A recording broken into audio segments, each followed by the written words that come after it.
Hey everybody, happy Sunday. Again,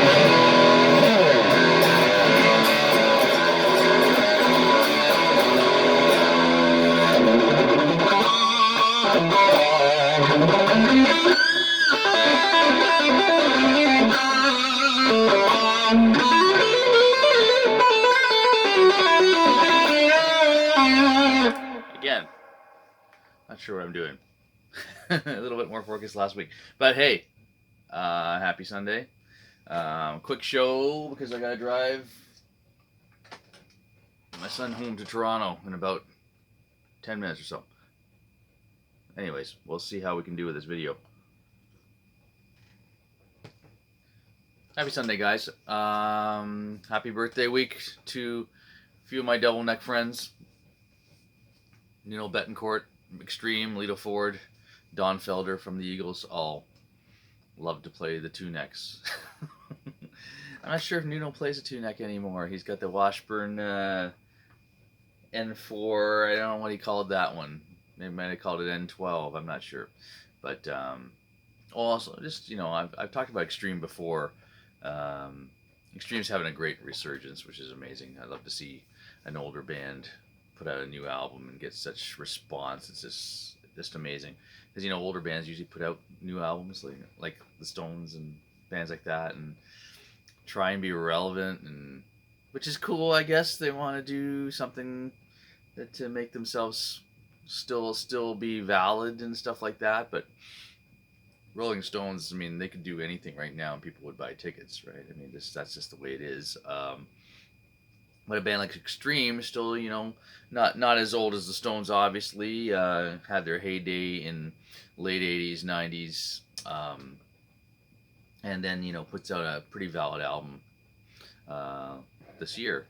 Great stuff. It kind of stretches out, Remember when, back in the 80s where bands used to put out 2 albums a year, and there's phenomenal songs and they're timeless and that kind of thing. And Rush had their album out every year and that kind of thing. And Van Halen, and then it was always an event. I always thought it was an event when Van Halen put out their album, and it was like gotta get this thing and listen to it and everything else. And these days, I think the Extreme album, if you watch interviews with Nuno and stuff like that, they've been making this album over the last couple of years.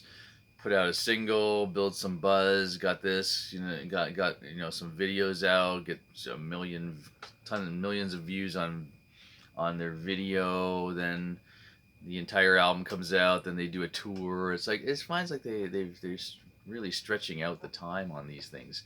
And it's going forward, But I don't know. No marketing. Maybe it's not marketing. Maybe it's just the way the bands are just doing things these days. I don't know. But anyhow, cheers to Nuno.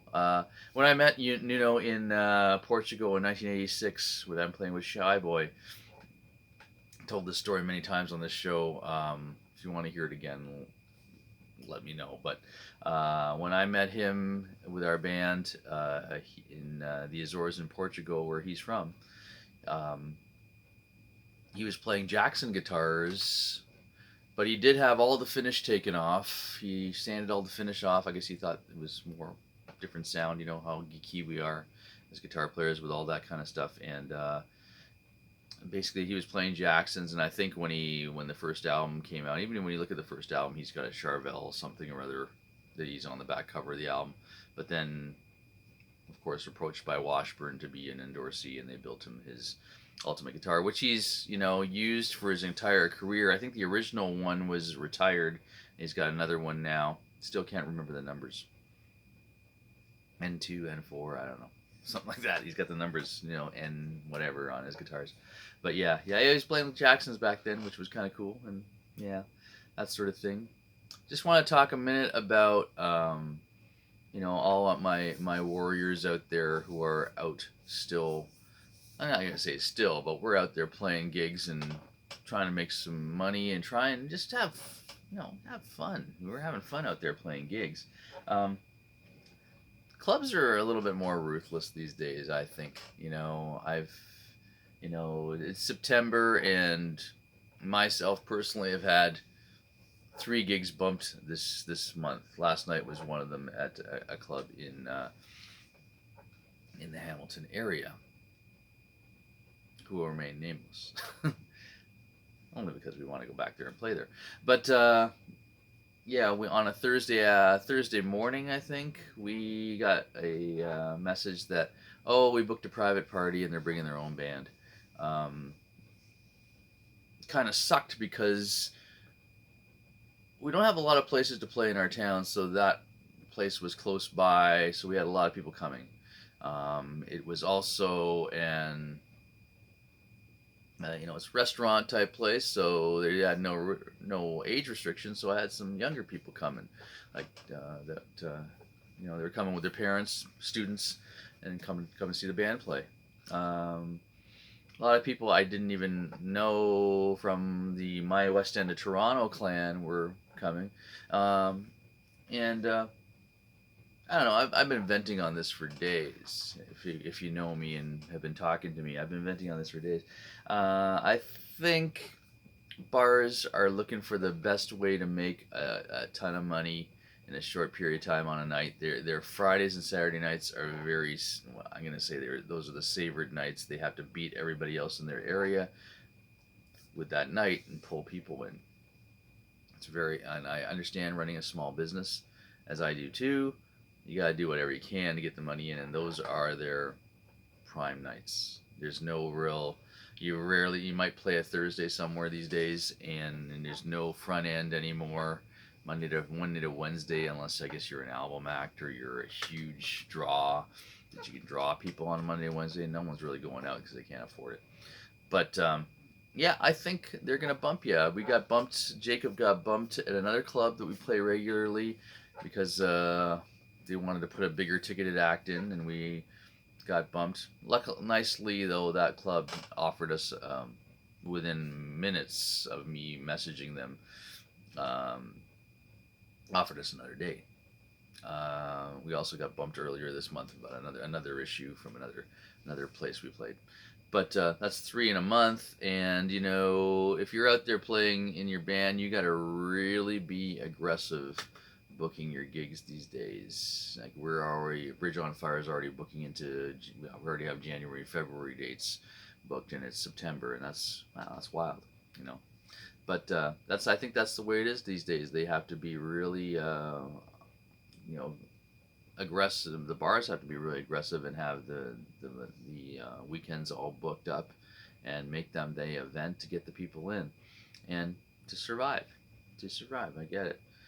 When I was looking for summer gigs back in May, most places this summer were booked already. So, anyways, if you're out there booking your own band, or you got an agent or whatever, be aggressive. Get on the people. Message them, get on it, and don't keep following up, because you will get something. There's been a couple instances where we were really aggressive with our band, pushing, and all of a sudden we'll get last minute gigs and that kind of thing. So, anyhow, it's my 2 cents worth. How's everybody else doing out there? If you're a musician out there gigging, are you getting what you want? Which is a lot of noise like that.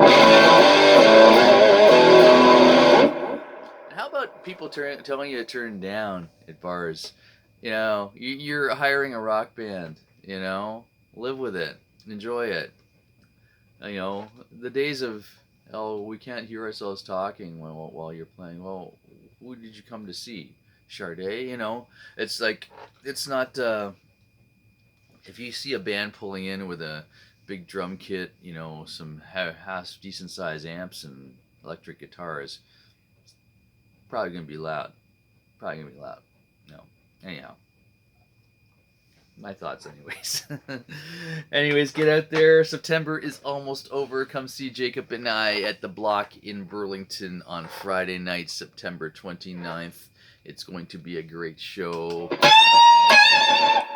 It's acoustic, though. You won't hear me screaming the red thing here.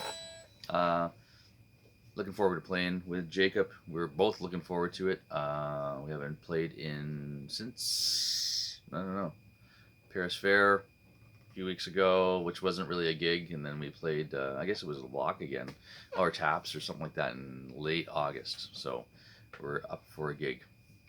Come out and see us. The Block, 395. Hope that's right. John Street, Burlington, down by the water. Friday night. Come on out. See ya. Have a great week. Take it easy. Enjoy the best of the better weather that's going to be over soon. Sorry, I don't mean to be a bummer. See ya. Bye.